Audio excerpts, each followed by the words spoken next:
Hey, day 3. We found this quiet spot, Smoke Jumpers, over in, what do you call this area? Actually, Before Redwood Trail, but after the main stretch. Yeah, right by Sorin and right by the main Hollywood Boulevard area. Yeah. I actually don't come in here that often. I like how it's quiet, has a different vibe. It's not too crowded. So for day 3 of Food and Wine for us, we split so we can cover more ground. Little hack, get like an extra tray to put like over the food, so so you don't have coughing kids coughing your food over the distance of traveling, 10 minutes power walking through and navigating these crowds here. With that said, as I was walking through, I was breaking so many necks as people were looking and peering over. It was like, ooh, what's that? Oh, that looks really. Ooh, I'd be able to get one of that. That looks like it has some height. Which one's this over here? This is the Mickey-shaped Macaron. Made with Snickers bar pieces. Oh, that's the one that Melanie wanted to try. That's good. Okay, that looks really good. Definitely. So you can see the Mickey shape with a little, nuts on top. So let's see how it tastes. And you got a pulled pork mac and cheese here with barbecue sauce drizzle. Yep. That looks really good. Yep. That seems like it'd be kid friendly too. So if you're looking for like the like some sophisticated flavoring, but for a kid friendly dish, that looks and appears to just be like sweet over mac and cheese with some crunchies, right? Yeah, the crunchies, I don't know, are they like onion string pieces? We'll see. Yeah, probably fried onions, right? So this one's probably not kid friendly. So this is the something Cali-ente, something hot. What do they call this spot? Peppers Cali-ente maybe? Yeah, peppers. Oh, peppers Cali-ente for like Cali, right? Cali-ente. For like homage to DCA and also Cali Latin flavoring. So we have the shrimp papas locas. So papas means I don't know. potato, potato, right? Like papas fritas. Papas yeah. fritas is fried French fries, right? Yeah. Fried potatoes. And locas is obviously like crazy, right? Local. Yeah. They better put up their end of the bargain. So let's see how local this ends up being. And then the Chile Relleno Empanada. And we were talking about empanadas yesterday, right? Yep. Can you drop some knowledge on like Filipino empanadas? So Filipino empanadas, at least a spot if you're wanting to get it anywhere in the Bay Area. Here in SoCal as well, it's Red Ribbon. And Red Ribbon really makes some delicious Filipino style empanadas. I don't know if you know the difference between like OG empanadas, but at least with Filipino style empanadas, it's just the little crust, flaky crust over it, and then it's kind of like it's not how would you describe it? Like how the chicken is processed with regard to that. Oh, it's finer. It's like not mushier, yeah, it's not but much. like it's more like blended. Would you say? Yeah. Smooth. It's smoother, right? So it's not like big pieces like the way that you would see like shredded meat. Yeah, exactly. So it's even finer. So it's really easy to eat. The only thing I think of is like not processed in a bad way, but processed like to be like smooth, right? So it's really fine, and I don't know, it's really delicious. And at least with Red Ribbon in the Bay Area, they have spicy chicken now. They have the OG chicken, and they have beef as well. So, Well, speaking of that, then let's dive into this empanada Chile Relleno loco. I want to say it's loco, but it's not loco. Yeah. It's Chile Relleno empanada. So a Chile Relleno is I forget the name of the chili pepper, but it's a long pepper, and they stuff it with cheese. It's not a poblano. Oh, it might be pepper. poblano. It might be poblano.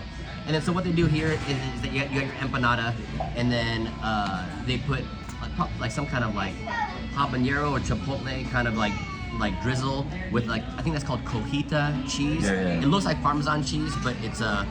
It's cojita. It's what they put on the corn. Oh, you're right. Right. Street corn, exactly. And then and they put like a little microgreen on top just to kick it up a notch. And the microgreen over here is probably like a cilantro microgreen. That used to be a really popular thing, microgreens. Oh, that looks good. So you do see the poblano pepper with the cheese on the inside Nice here. and juicy inside there. Well, go ahead, knock yourself out. Let's go. Let's try it. Green little salsa. Delicious. What's interesting is generally when they have these little peppers, they just have it naked, right? This time it's in an empanada form. And I've never had these packaged into sort of like a flaky crust, so it's interesting. So like you were saying, the Filipino style empanada, it's flakier, it's layered more, and it's more buttery for sure, right? That's how you get those flaky layers when you're doing a pastry. When you're doing a pastry bake, literally to get the layers, it's a layer of dough and then butter. Layer of dough, butter, layer of dough. That's how it's separated, like almost how you do like a croissant. The way you get the croissant folds and like the layers is with the butter layers. Speaking of a croissant, it does kind of, this one, the pepper empanada, does have sort of like a croissant-like to it, which is nice. It's a little bit of air inside. This is really delicious. I like this. I'm gonna save this bite for the next one after these Papas Locas. All right. Really juicy, man. I'm dripping here. You know what? I would order this again. If you want something spicy, I mean, kids probably couldn't handle it. You know, on terms of like a spice level, I would say spiciness. 1 to 10. Definitely more than 5 in my opinion. Yeah, I was gonna say 6. I think 6. Like enough spice where you can keep eating it and almost not have a beverage, right? But you can definitely feel it linger on your tongue, like at the end. But not overwhelming, but you can kind of feel it. For me, it's more lips and tip of the tongue. I don't know, like with certain spicy foods, some people feel it in the back, some people feel it in the front. Once you feel it up higher, you know that's where it's really doing its work. But it's a good heat. Once you feel it below the waist, you feel that later. Yeah, then it's time to go. Then it's time to cut and go to the next video. But no, I like it. It's I feel like the cheese does a good job of just kind of masking the overall heat, so it kind of balances it. You're right. Because we were talking about that yesterday with some like the Indian foods, the mango lassi. The dairy balances out the heat. Yeah. So, well, let's try over here. The shrimp with the Papas Locas. All right. Consider me schooled. Papas, potatoes. There you go. There's a chain in Mexico. Well, I mean, I only know that because we went on a cruise and to Ensenada and we saw the spot. It's called Papas and beer. So basically, it's fries and beer. That's their specialty, and that's a chain bar over there. So here you go. So the texture of this potato is almost like a croquette. Is that what you call it? Yeah, it's almost like a mashed potato and crispy, fried. Crispy shell over it. Good sized shrimp here. So.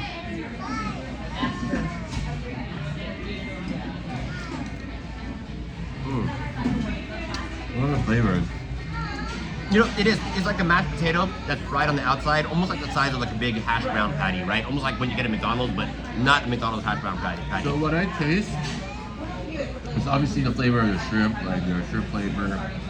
Then the cheese it kind of has like a cheese whiz kind of flavor. What do you call that thing where it's a dip? And you mix the cheese with the salt, the nacho cheese with the salsa. What do you call it? What do you call the cheese dip with the salsa? It's queso. Yeah, thank you. There you go. It's queso. So it looks like a queso there pour you go. over it, and then you have like a slaw of like jalapeno and tomato and Onions. It's good. This is a good piece also. You know, and it's not like, well, I'm sweating a little bit. Yeah. Something's kicking in, but not like over the top too spicy where you can't really enjoy it and keep eating it. I feel like the pepper was a little bit spicier. I don't know. Maybe. I mean, or maybe I'm still feeling the heat from the pepper, but now I'm feeling it on the lips. So maybe it is the Papas Locas. What were we eating yesterday with shrimp that tasted really shrimpy? What was it? I forget what it was. The shrimp in this isn't too much of like the sea. It's not fishy in any means. It's a nice clean shrimp. What the heck were we eating yesterday with the shrimp? All right, on to the next one. This is good. I mean, empanada, solid like 7-ish plus out of 10. And then same thing with the Papas Locas. I would concur. Yeah, 7-ish. You know, it's not bad at all. I think my only beef with the shrimp is I like it. You know, I was expecting it to be spicy, so I also expected it to be like temperature hot. And it wasn't as fresh temperature hot. I do feel like if it was a little bit temperature hot-ish, it would add to the overall experience with regards to that. The shrimp is slightly overcooked. It's a slightly too firm for me, but it's still good. It's still good, right? It's better to be overcooked a little than undercooked a little, right? Exactly. All right. Now this seems to be like it's gonna be the crowd pleaser, right? Yeah. The pulled pork Mac and cheese. So course. What kind of mac and cheese do you think this is? Do you think it's like a Kraft mac and cheese? No, the noodles are a little bit thicker. It's elbow macs. It's not like the straight macs like you get in like a Kraft mac and cheese. So they didn't just open up a blue box of of mac and cheese and put that on the bottom here. I can't say I've ever had mac and cheese with barbecue sauce, so this is going to be a little bit interesting in regards to how the flavors mash together.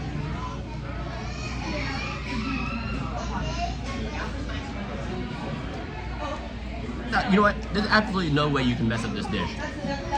A nice cheesy mac and cheese with pulled pork that's tender and a nice barbecue glaze over the top with crispy onions.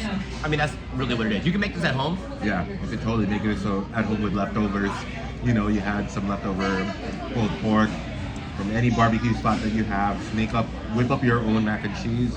And the quality of the mac and cheese is not bad. Like, I feel like there's enough cheese coverage to make it cheesy enough to make a good mac and cheese. I think any one of our kids would be down to eat that mac and cheese. And the thing is, like, they didn't overdo it with the barbecue sauce, because I feel like if they drenched it in barbecue sauce, it would kind of cover up the taste of the cheese. Then it'd be mac and barbecue versus mac and cheese. Exactly. And I think there's just a drizzle over it where you can still taste like the smoky barbecue flavor, smoky and sweet.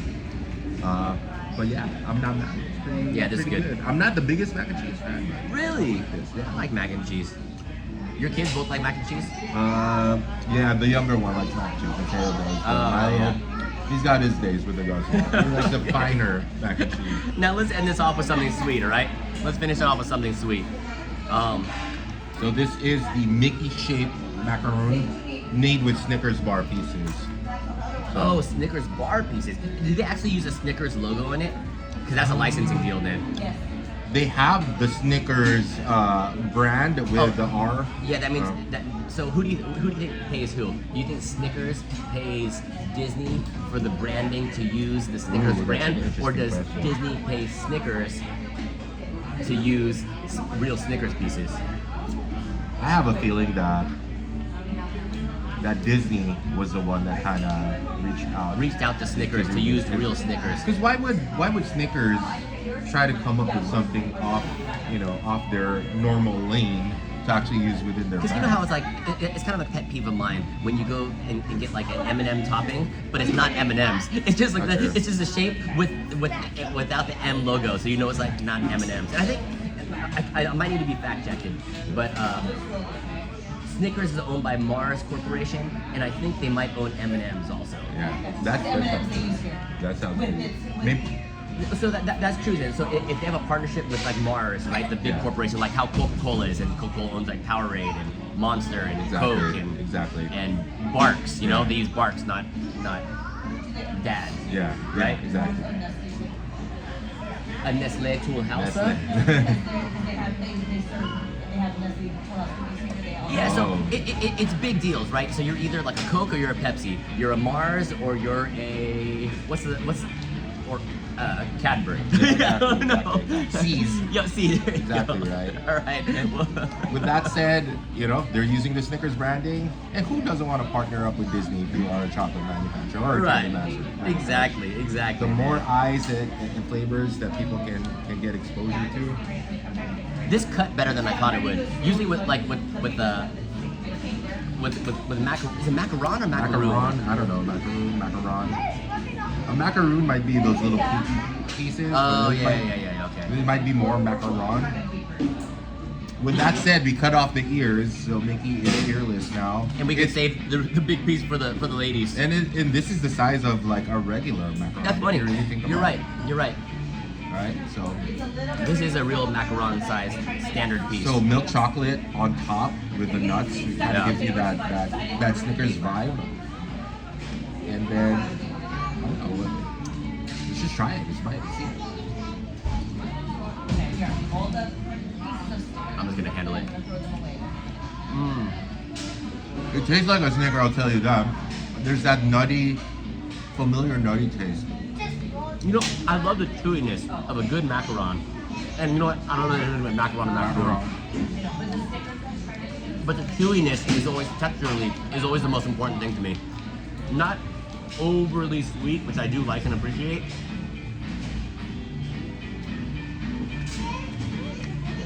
This one, You know, the whole thing, the whole bite, after you start chewing it down, you can almost get the feeling that you're finishing off a Snicker bar. You know what I mean? Because the chewiness is that caramel kind of chew feeling at the end when you're biting through a Snickers bar. Yeah. The texture is just a little bit different because it has that macaron kind of crumbliness as opposed to like the firmness of a Snickers bar, which I kind of like actually. It kind of makes it a little bit of a lighter bite when you eat it, but the flavor is there. And I really like this. And it's like the thing with a lot of desserts that we've had, it's better if you split it with someone. You know, that you can try more items. And I mean, because that'd be pretty heavy if you ate it all by yourself. Yeah, definitely. It's a big piece. These were all great bites today. Got a couple more to finish in the next couple hours, so we'll see you then.